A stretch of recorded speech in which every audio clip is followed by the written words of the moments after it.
Having established that chiropractic depends upon deductive reasoning,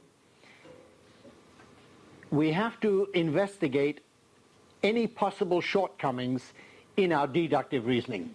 We were very generous in finding all the mistakes and shortcomings of inductive reasoning.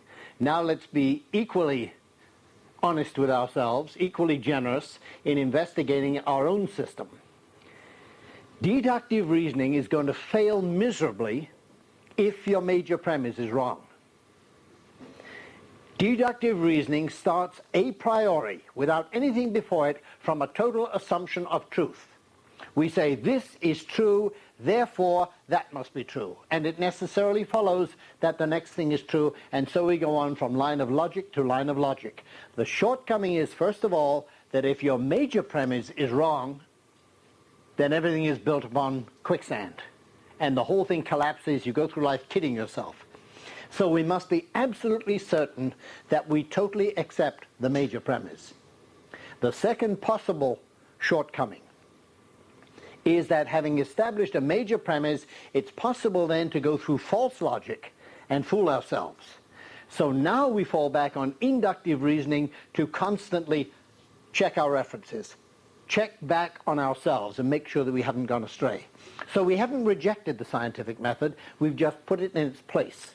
We use it, as I feel it should be used, to check the logic of our own thought processes, not to depend upon other experts to tell us what is truth. When somebody shares an idea with us, we immediately form a judgment as to whether it's valid or invalid. When you talk chiropractic with somebody, they either accept or reject what you're saying. The method by which they form the judgment is to examine this new idea in comparison to all of the things that they now know to be true. If everything you're sharing with them obviously disagrees with a known truth, then it must be false. Unfortunately, they don't always check the truth against which they're checking the new idea.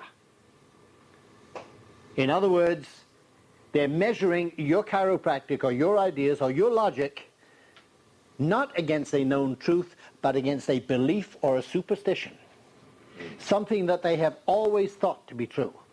All right, let's go back then to our major premise. In chiropractic, the major premise, the total assumption a priori upon which all else depends, is that the universe is organized, and were it not organized, it couldn't exist. Last week we spent considerable time showing how atoms could not exist if there were not organization of energy. Atoms, in fact, are organized energy. All of the material things that people so worship, every particle of matter, is in fact nothing but energy. It exists as material substance only because the energy is organized into little packages which we call atoms. And if they are organized, says chiropractic, then there must be intelligence, because only intelligence knows how to organize. And this is the point where I said last week, think this through very carefully. If you buy this, you're hooked. You're stuck with our major premise, and therefore everything else is going to make sense. If you will agree with me that there's no such thing as organization without intelligence. So think through your own mind. If you can find any example of anything being organized without intelligence, then you're entitled to not only shed chiropractic philosophy, but share it with the rest of us, and maybe we'll all go back and become superstitious instead of depending upon reason and logic. We then went on to say that from this major premise that there is a universal intelligence in all matter, living matter has a different manifestation of intelligence. Not higher than, not lower than, but different from the intelligence which maintains matter in existence. Matter maintains itself in existence by organization. Living matter not only is organized, but it reorganizes itself, a sign of ongoing, continuous intelligence that inanimate things don't demonstrate. We talked about the intelligence of any living cell that reorganizes its substance in response to a change in its environment so that it can survive. The scientists tell us that adaptation is the prime proof of life. When a thing can adapt, it is alive. Adaptation is just another way of saying reorganizing physiology, reorganizing chemistry. The living body reorganizes itself and survives. A dead body does not reorganize itself. It does not survive. We went on from there to point out that life is defined in chiropractic, and here I've made a slight change from the way the original textbooks were written. Originally, chiropractic philosophy stated life is the expression of intelligence through matter.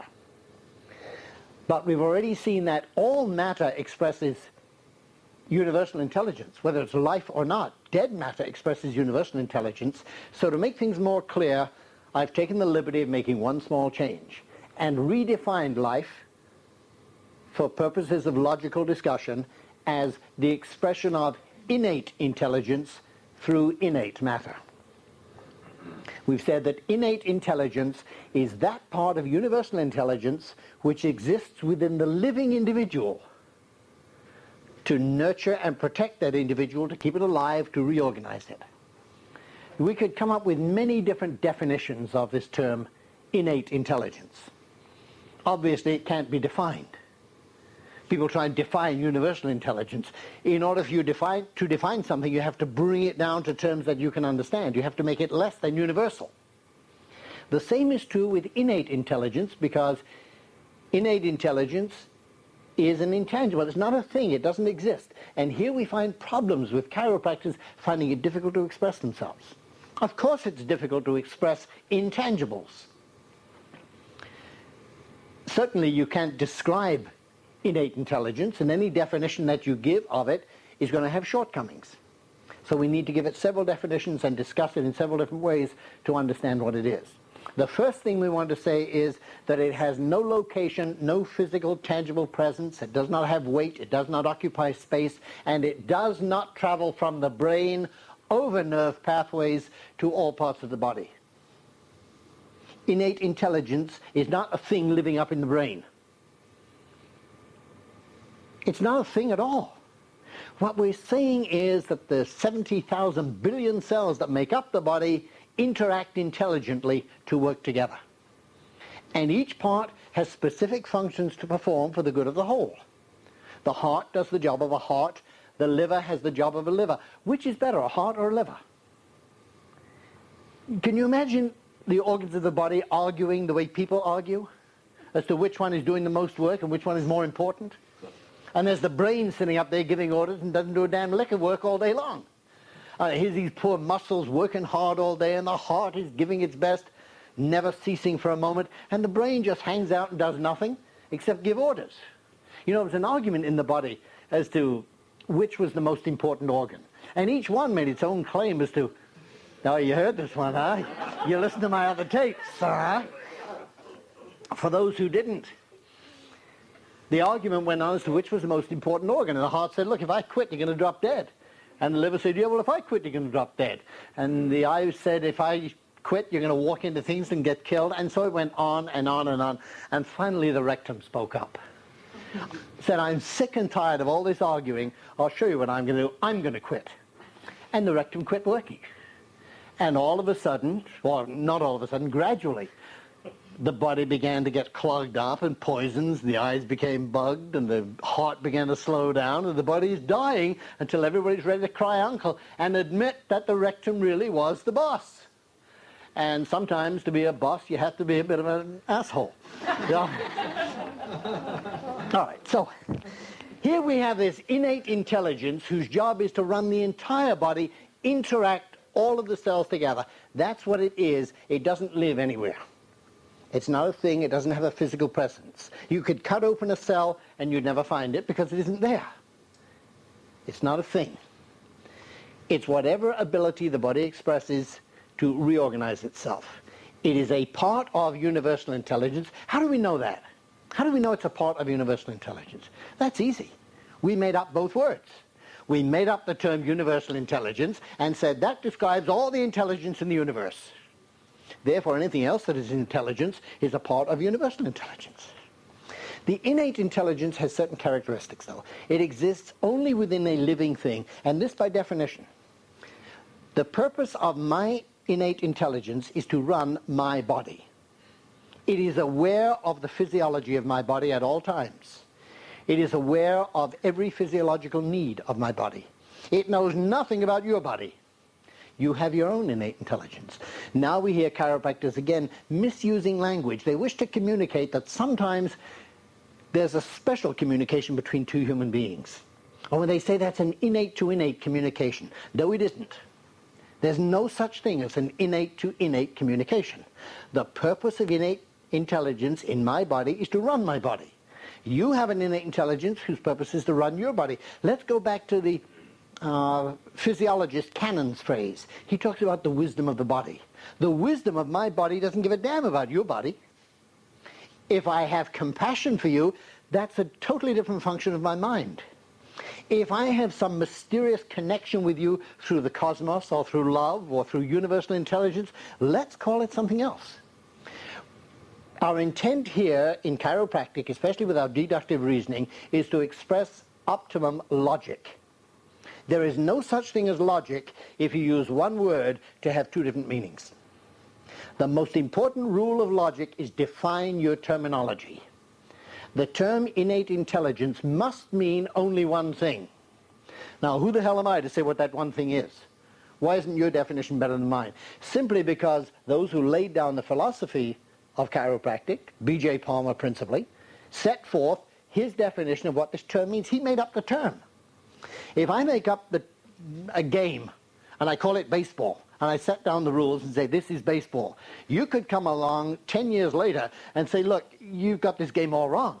You're supposed to play it on skates, on ice, and you use a puck, and you may be describing a wonderful game, but if you call it baseball, don't you see how confused everybody's going to get? Let's use this term innate intelligence just the way B.J. Palmer set it forth. And when we start talking about other things like cosmic consciousness, this mysterious union between a mother and child where the mother will awake during the night knowing that the child is ill when the child is in another country. And there's so much documented evidence of this kind of thing. I, for one, would never try and gainsay its existence. But I wouldn't call it innate intelligence. Call it cosmic consciousness. Call it whatever you want. Make up a term. But please leave our chiropractic terms to chiropractic unsullied so they can be used by chiropractors to communicate with each other and with their friends and patients regarding what they're talking about. The term innate intelligence means that part of universal intelligence which exists within the living thing, person, plant, flower, everything that is alive has an innate intelligence, and the purpose of it is to maintain that living thing in life by reorganizing its substance according to need. We said last time that life is the expression of intelligence through matter. We said we'll further refine it and say life is the expression of innate intelligence through innate matter. Therefore, for there to be life, there must be first innate intelligence, but there must also be innate matter. Life, as we're using the term, is not a spiritual thing. When you leave this life, you're no longer alive. Life, by definition, is the union of innate intelligence and innate matter. There must be matter involved.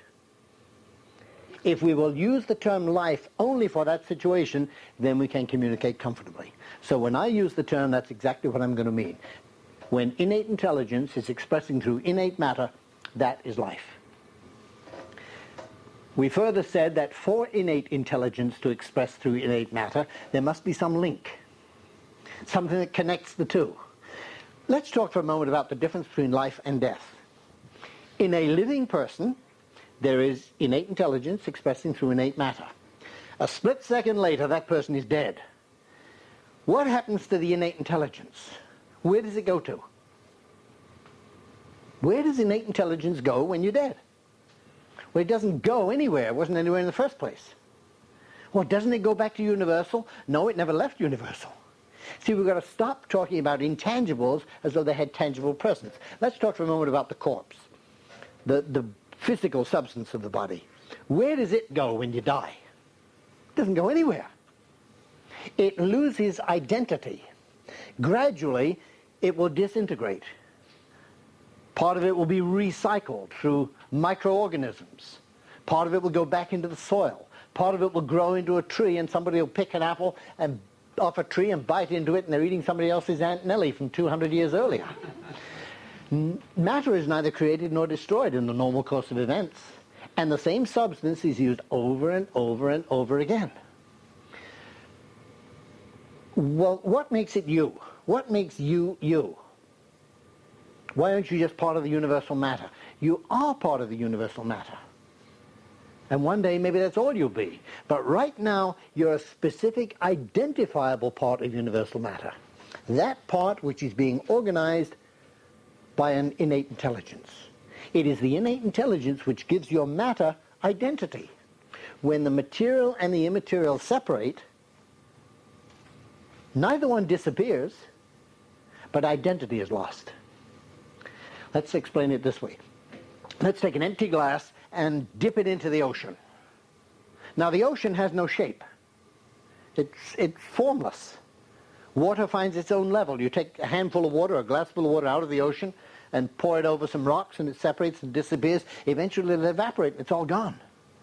But as long as I dip in the glass and hold the ocean's water, the water takes the shape of the glass. And as long as those two are united, the water has an identity. It's no longer some water, it's this glass of water. That's life. When you smash the glass, the pieces of glass shatter. They're not out of existence, they've just lost their shape. They've lost their identity. And the water, too, has lost its shape, it's lost its identity. Eventually, it'll all evaporate and come down as raindrops. It's constantly used and reused, and that's how it is with innate matter and innate intelligence. The label for innate matter and innate intelligence gives us identity. It means that those two are united in life. Art of death. The innate matter is still there. The innate intelligence is still there. We've changed the names of them now. Now we're going to have to call that one universal matter, that one universal intelligence. Why are they no longer linked? What is death? It is a disconnection between innate intelligence and innate matter. When they are connected, there is life. When they're disconnected, we call it death. Which means there must be something, some presence, some word that we need. That's what we need. We need a word to describe the union between innate intelligence and innate matter. And by some sheer luck, B.J. Palmer came up with a word or a term to describe this connection. He called it innate force or innate energy. He used the term innate force. Modern language tends to use energy rather than force, but the two words are interchangeable. Now, innate energy could very easily be defined. Let's pause for a moment, back up, and define again innate intelligence in a different way. Let's say innate intelligence is that intelligence which organizes and reorganizes your innate matter. What is innate matter? That universal matter which is being organized by the innate intelligence. Innate force, then, is that part of universal force which is connecting innate intelligence with innate matter. Is there really such a thing? Not really. That's not a tangible either. But it is definitely a force. It's an energy. Something that disappears. When the corpse becomes a corpse, the electrical energy seems to have disappeared. One of the differences between a living person and a corpse is measurable electrical energy. In fact, today this is a very important legal point to determine when somebody is alive and when somebody is dead. When organ transplants became commonplace, it became very important to know when somebody was dead. If you wait too long after death, the transplant doesn't work. If you grab the organ too soon, you're killing somebody. It became a very important legal and medical point to establish the instant of death. Now, years ago, death was determined very easily. When you stopped breathing, you were dead. And I hate to think how many living people were buried that way. There was a time when people were buried with a piece of string in their hand. The string going through the coffin to a bell on the top. Should they wake up on the trip to the cemetery, they could ring the bell, and be saved. It was to prevent people from being buried alive. Then they came up with embalming, which solved the problem once and for all. Very few people came back after that. But the point is, the determination of when people were dead was made by holding a mirror in front of their mouth to see if it steamed up. Now, we know very well today that people can stop breathing for a considerable period of time and not be dead. Then they said, well, when your heart stops, you're dead. And everybody accepted that for a while, until now with CPR. People can have their heart stopped for a while and their breathing stopped for a while. They can still come back. Were they brought back to life? No, they weren't dead in the first place. What then is the determination of death?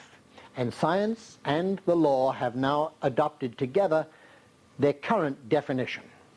They said death occurs when all electrical activity in the brain ceases. Death occurs when death has occurred when all electrical activity in the brain has ceased. As long as there is electrical activity in the brain, you are alive. It's very important for determining people who are plugged into machines. Should we pull the plug? Should we not pull the plug? Are they alive? Are they dead? As long as the brain is communicating electricity.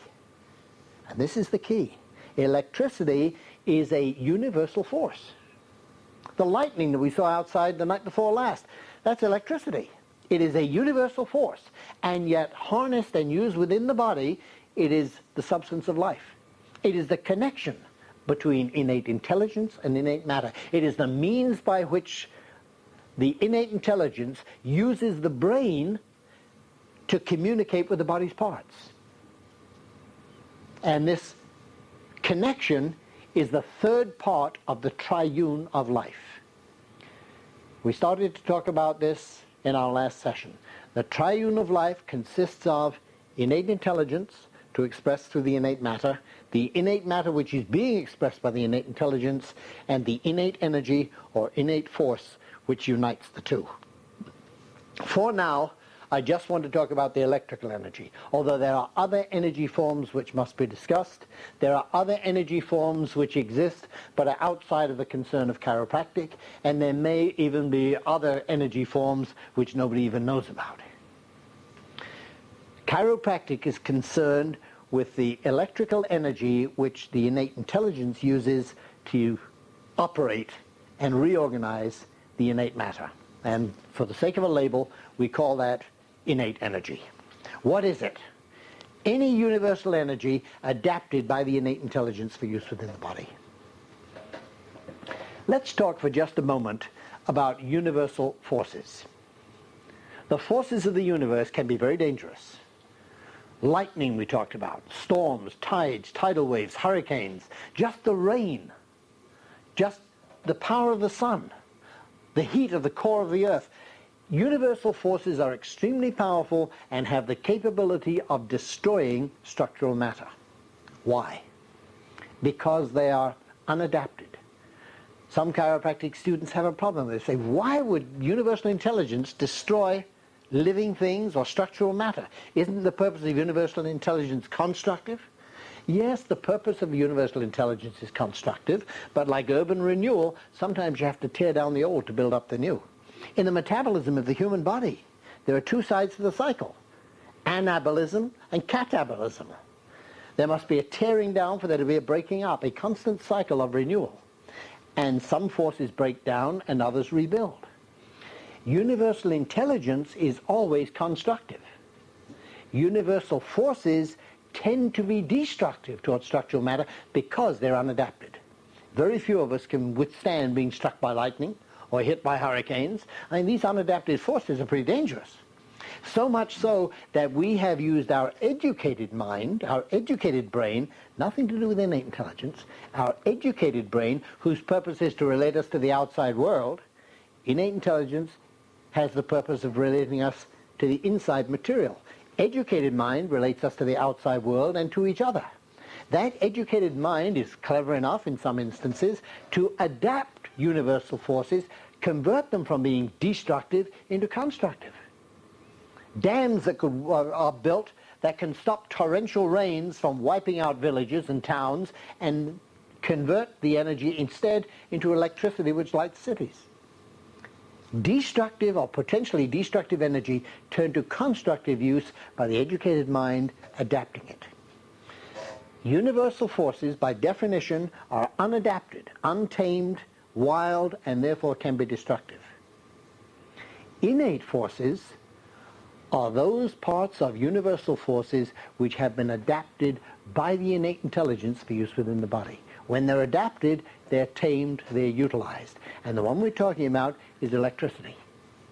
Literally electricity. Your body runs on electricity.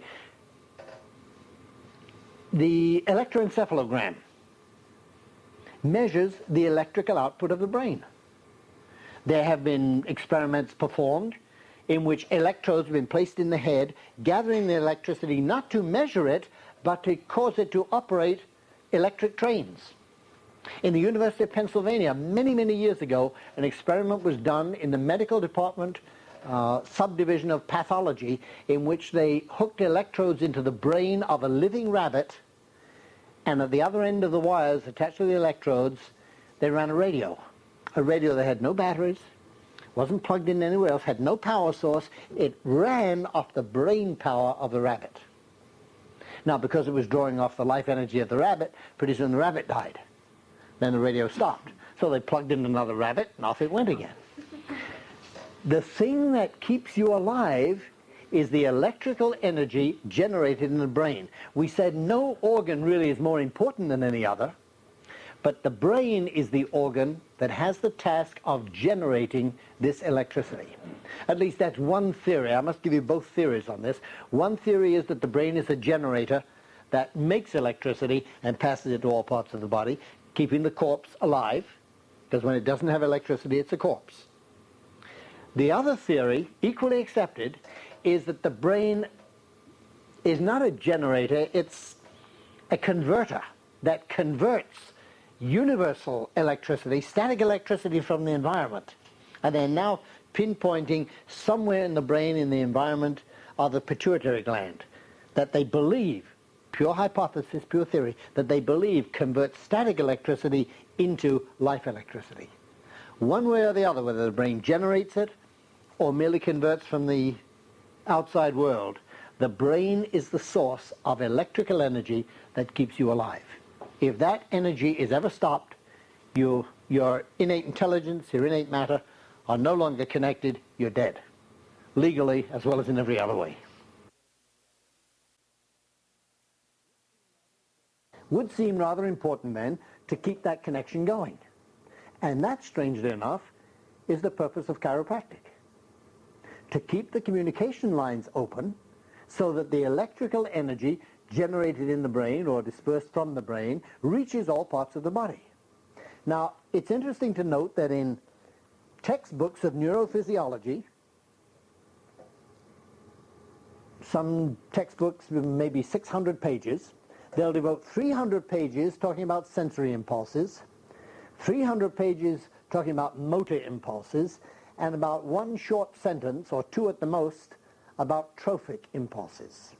Trophic impulses are those electrical impulses that keep the body alive.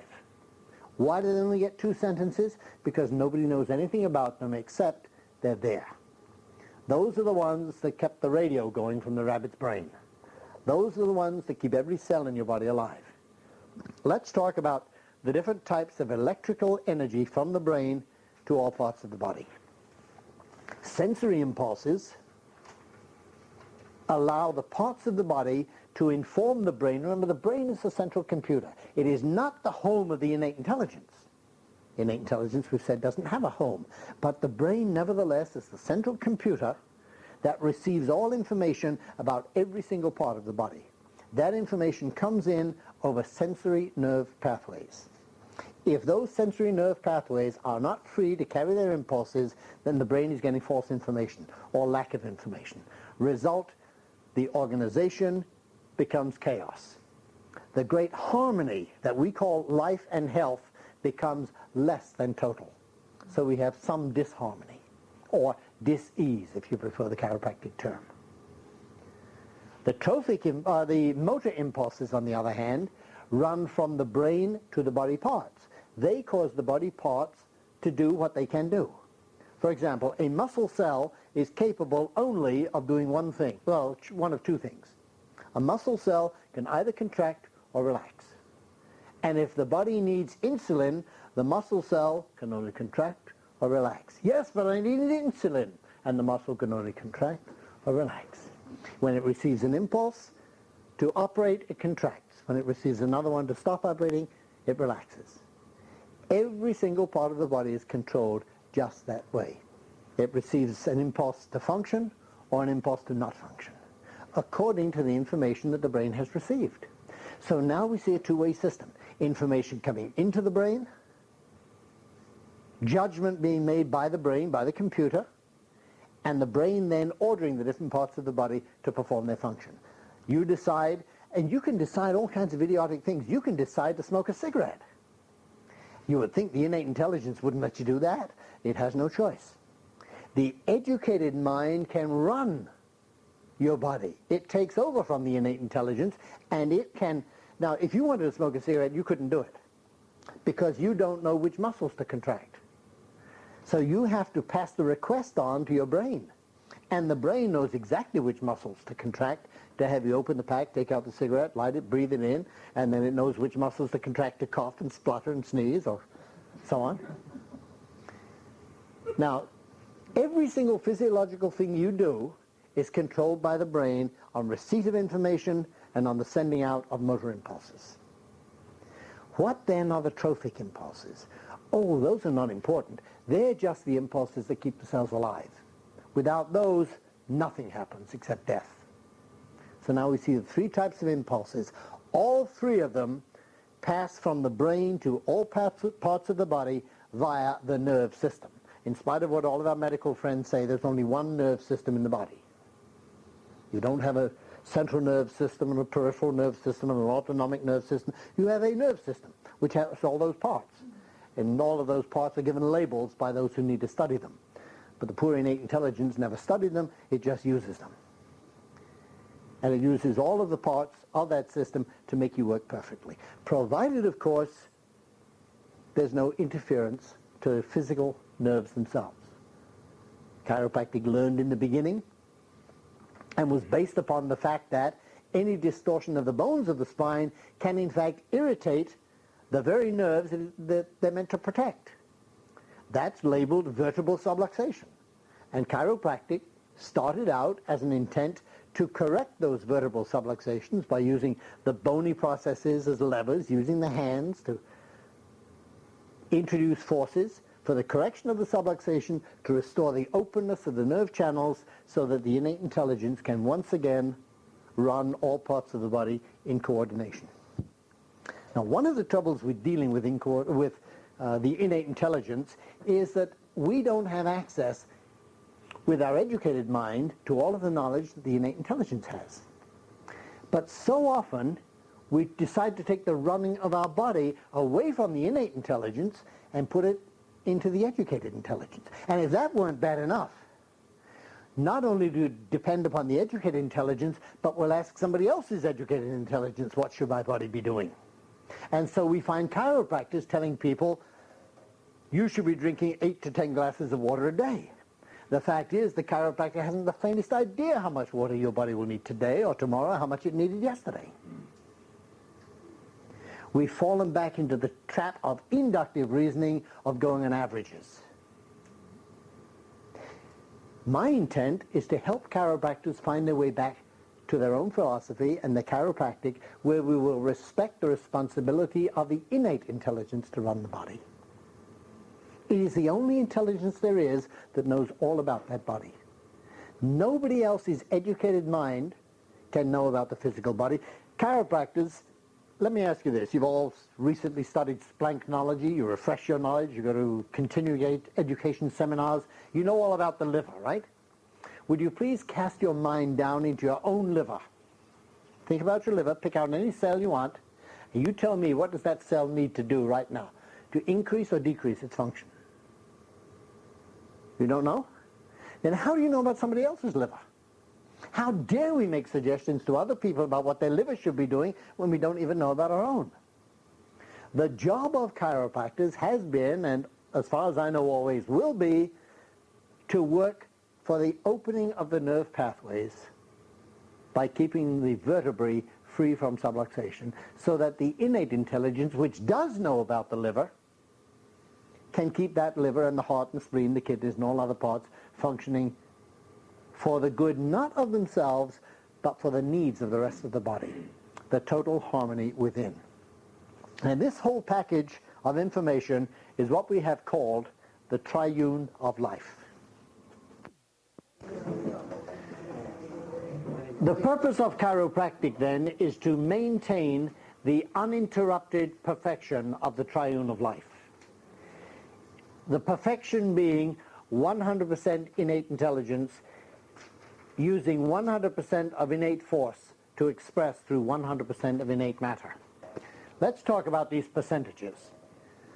We've said that the innate intelligence, it has no tangible presence. How do you measure how much of it there is? You chiropractors, when you see a patient, how do you know how much innate intelligence they have? Answer's easy. There is no such thing as a partial innate intelligence. The only way you can describe innate intelligence as part of the intelligence of the universe is that it is its own perfection. It is as great in a newborn infant as it is in somebody who's gone through 20 years of college. It is as great in the moron as in the genius. It is as strong and as great as it has ever been, all the way up to the moment of death. The only thing you can say about innate intelligence is either it is there or it is not. If it is there, the person is alive, or the thing is alive. The plant, the animal, the insect, the bacterium, anything that is alive has the purpose of survival. And that purpose of survival is achieved by reorganizing its own chemistry and its own physiology, and that is accomplished by the innate intelligence. Let's say a body has been eaten away by disease and there's very little left to work with. There's very little physical body left to work with, but the intelligence is still 100%. You can't have a percentage of universal perfection. So we can only describe innate intelligence as perfect. Chiropractors do not try to improve innate intelligence. They don't talk to it, they don't ask it favors, they don't pray over it, they recognize that it is all of the perfection there is. It has no capability of being anything but perfect. It's immeasurable, except to say that it is 100% of what it should be all of the time. Innate matter, on the other hand, can be less than 100%. It's very easy to get a finger chopped off, an arm chopped off, or lose an organ through surgery or through disease. What's left is no longer 100% perfect. I think we could safely say that health is 100% expression of innate intelligence through innate matter. In other words, health is 100% of life, which means nobody is totally healthy. I mean, is there anybody born who doesn't have some genetic weakness that they picked up? Certainly after they're born and obstetricians start putting drops in their eyes, killing cells, they're no longer perfect. After giving shots and vaccines and changing their chemistry, they're no longer perfect. After they go through circumcisions and other surgery, they're no longer perfect. Which means that nobody really is totally healthy. And chiropractic can't make them healthy and doesn't try. Chiropractic does not try to improve the innate intelligence because it's perfect to start with. And chiropractic does not try to improve the innate matter, because chiropractic teaches that the regulation of innate matter must be done only by innate intelligence. We don't try and improve the matter, we don't try and change the matter, we don't put things into the body, we don't take things out of the body. In fact, chiropractic, while it recognizes innate intelligence and innate matter, has nothing to do with either one. It recognizes that they're there and says they're really not our business. One is already perfect, and the other one is as perfect as the innate intelligence can make it. Our concern is the innate force, the link between the two.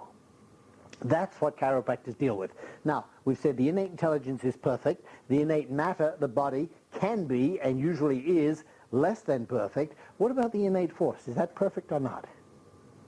When it starts out perfect, the innate force, remember, is generated by the brain in response to innate need. It starts out perfect, but like all universal forces, it can be interfered with. Did you know that universal forces can be interfered with? Every chiropractor who takes x-rays uses a lead shield to block in those universal forces. When you put up an umbrella to stop the rain, you're diverting a universal force. You put up a dam to change the course of a river, you're blocking a universal force. Of course you can block universal forces. And innate forces are merely universal forces being utilized by the innate intelligence. And they too can be blocked. Let's talk a little more about particularly these electrical forces of the universe. Electricity is expressed really in two forms, kinetic electricity and static electricity. It is very easy to block electricity that's traveling along a wire. Just cut the wire. Electricity in the air around us, static electricity, is much more difficult to control or block. And yet, strangely enough, electricity seems to seek out conduction, loves to travel over things. When a tree is struck by lightning, it's really not because the lightning hates the tree and wants to get rid of it. It's an eyesore. Kill that tree, kill that person, kill that house. No, that's not the way it goes. The lightning strikes the tree because it is seeking the shortest conduction, the shortest route down to the ground. And the tree, being alive, is filled with life. There's a myth that lightning does not strike in the same place twice. That is a myth. However, there's a certain amount of truth in it. Lightning very seldom strikes the same tree twice because the first time it usually kills the tree. And a dead tree loses all of its moisture. And dead wood with no moisture is not a good conductor at all. See, different substances have different degrees of conductivity. Water is an excellent conductor, except pure water, and there's almost no such thing as that. Water with minerals in it, as in the sap of a tree, is a great conductor. Your blood, your body, you're a great conductor of electricity. That's why people get struck by lightning. And if you're smart, you stand next to a lightning rod, which is an even better conductor and is taller than you. So the lightning hits that and goes into the ground and leaves you alone.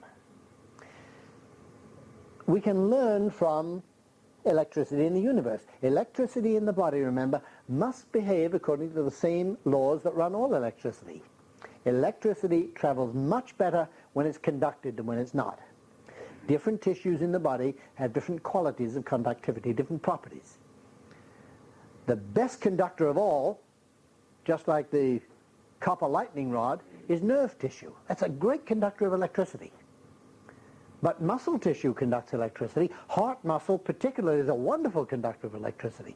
Blood is a good conductor. Every cell, all the cell tissues are good conductors. The only tissue in the body that's not a very good conductor would be something like cartilage, which has a very low percentage of living cells, a very high percentage of inert matrix. So it's not a terribly good conductor of nerve impulses. Nerve impulses, mental impulses, brain impulses, all forms of electricity. And they travel very well over nerves. So the innate intelligence in designing this body, and it does, remember the innate intelligence made this body out of whatever mom and dad ate. Essentially, that's what became a human being. The innate intelligence formed a perfect human being and regulated, and it grew and regulated, and it grew, and is still regulating all through life by organizing inert matter into living matter. And this wonderful innate intelligence made nerve tissue in order to conduct impulses. Why? Because that's the best tissue to do the job. It's most highly conductive. And nerve impulses, and I'm mentioning this for those people who are obviously not trained chiropractors who are in the room or listening to the tapes, nerve impulses start out from the brain, traveling over nerve tissue, down the spinal cord, out through the spinal nerve roots, and then through nerve tissue. But not every cell in the body has its own private nerve supply. There are red blood cells going through the bloodstream. If they had a little nerve end attached to them all the way through, they get tangled up like spaghetti. But if the trophic impulses keep cells alive, how do they get to the red blood cells, or the white blood cells, or the sperm cells, or any other cells that move freely through the body and can't have a little nerve trailing behind them? Well, fortunately, the blood serum itself and all the intercellular fluid and the intracellular fluid are all very highly conductive. So the trophic impulses are able to be transmitted over the nerve pathways until the nerves end, and then they're transmitted through adjacent tissues. And most of the motor or the motor function of those cells which don't have a direct nerve supply of their own, most of that is attained chemically. God, this innate intelligence is smart. You see what it does? It'll take cells that respond to a certain chemical and then send a nerve impulse to a gland that makes that chemical. And the chemical is secreted into the bloodstream, and now the cells have to do what that chemical forces them to do. They're controlled indirectly by innate intelligence rather than directly. And this is the way the body works. But as we saw in electric wires that carry electricity, those electrical wires, when cut, become worthless. The messages don't get through. And the same is true in the body. If we cut a nerve in the body, the organ at the other end of that nerve, A, is not going to get its motor impulses so it can't function properly. B, it will not be able to communicate back with the brain. And C, it's going to lose all or part of its trophic impulses. It may pick up part of its trophic impulses that are circulating through the blood and the other tissues. But the direct impulses for motor and sensory function don't get through, and the organ or gland just doesn't do all of its job. Sometimes it doesn't do any of its job. Sometimes it just rots and dies. Now, in chiropractic, we're not concerned with cut nerves. A vertebral subluxation doesn't cut a nerve, but it does alter the nerve. And it alters it by altering its environment. We're now coming to a crucial physiological point which is essential to understanding chiropractic. And that is that structure is always related to function. The structure of the nerve and the surrounding tissue are made by the perfection of the innate intelligence to serve exactly what they needed to serve. If you alter that structure in any way, you've made it less than perfect. You cannot improve upon perfection. Now, we are assuming that the innate intelligence is perfect. Remember, the innate intelligence created this body out of ham and cheese sandwiches and literally recreates it every second of every day out of the same thing, or I hope a more varied diet than that. But the tissues that are made exactly perfect for the needs of the body. Their shape, their size, their location, everything is perfect. When you alter the body in any way away from that perfection, the only thing that you can have left is imperfection. The vertebrae of the spine are constructed not all the same. Every single human being is different. But each person's spine is created by his or her innate intelligence with its own perfection to protect and guard that particular nerve system, not somebody else's. If you had an identical twin brother or sister and you could switch nerve systems, you'd both be dead. Each one is made just for itself. There's no such thing as symmetry in the human body. Just, again, look at the person next to you. See how different they are? They're just as different on the inside as they are on the outside. If we were to take a photograph of your face and cut that photograph in half longitudinally, sagittal section, and reproduce the left half twice and put it side by side, you wouldn't be able to recognize yourself. That's how different your left side is from your right. And the same is true in the bones of the spine. Your bones of your spine are made perfect for your body and your nerve system. The bones of the spine fit together with their own special perfection, and if anything ever alters that perfection, then the result is imperfection. It's not pinched nerves, it's not cut nerves. It's merely when you alter the structure, you alter the function. The function of the nerve was designed perfectly for that body. You alter the structure in any way, you have imperfect structure, which results in imperfect function. The job of chiropractic is not to put the bone back where it belongs, and we're going to get into this in great detail in later talks. The chiropractor doesn't know where the bone belongs. It is the job of the chiropractor to restore to the innate intelligence control over those vertebrae, so that the innate intelligence can relocate them and constantly change the relocations as needed. The job of chiropractic is to put the innate intelligence back in control of the body, not to improve upon the body. No chiropractor is arrogant enough to try and improve upon nature. We merely want to restore the running of the innate matter back to the innate intelligence, which is supposed to be running it. Our concern is with the innate force, so that it can flow freely again. It's not the innate intelligence that flows, but there are electrical forces that flow over those nerves. And much has been made of a chiropractic slogan that says chiropractic gets sick people well. Of course, that is nonsense. The only thing that gets sick people well is their innate intelligence reorganizing the innate matter as best it can. And it does that again and again and again, constantly adapting, constantly changing.